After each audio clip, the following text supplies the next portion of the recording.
मनीष कश्यप दागदार आदमी है।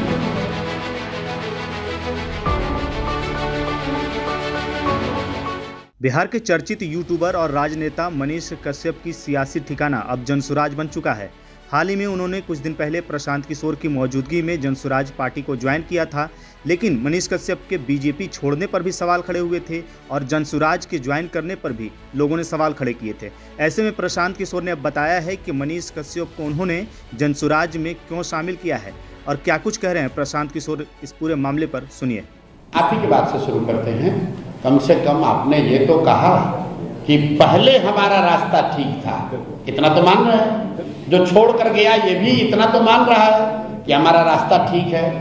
अब उनको लग रहा है कि हम रास्ता छोड़ दिए हैं। तो भाई अगर रास्ता छोड़ दिए हैं तो आज आप ये बताइए कि जनसुराज साल भर पहले जितने लोग जनसुराज को पूर्णिया में जानते थे या जितने लोग जनसुराज से जुड़े थे उससे आज ज़्यादा लोग जानते जुड़े हैं या उससे कम लोग जुड़े हैं? आप बता दीजिए मेरे भाई। जनसुराज होता ये है कि आप गांव देहात में देखे होंगे, बस स्टैंड पर बहुत बार गए होंगे आप। बस में बैठने के लिए आप मारामारी करते हैं। जैसे ही आप बस में बैठ जाते हैं, बस खुलने वाली है, तो जब आप बस में बैठना चाहते हैं तो आप चाहते हैं कंडक्टर को रोको रोको रोको, हमको बस में बैठना है।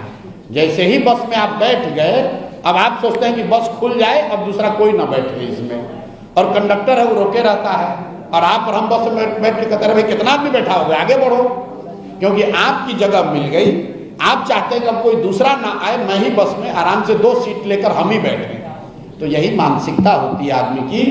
जो लोग राजनीति के जरिए राजनीति कर रहे हैं वो आ गए जनसुराज में। वो चाहते हैं कि तरक्की तो हो लेकिन कंपटीशन ना हो, कोई दूसरा न आए, कोई दूसरा दावेदार न आए।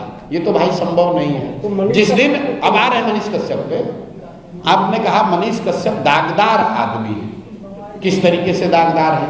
कुछ लोगों ने कहा कि यूट्यूब पर उनके स्टेटमेंट हैं। तो भैया यूट्यूब पर तो नरेंद्र मोदी जी का स्टेटमेंट है। नरेंद्र मोदी का भाषण सुने थे ना लोकसभा में, उनको किसी ने कोई कार्रवाई किया?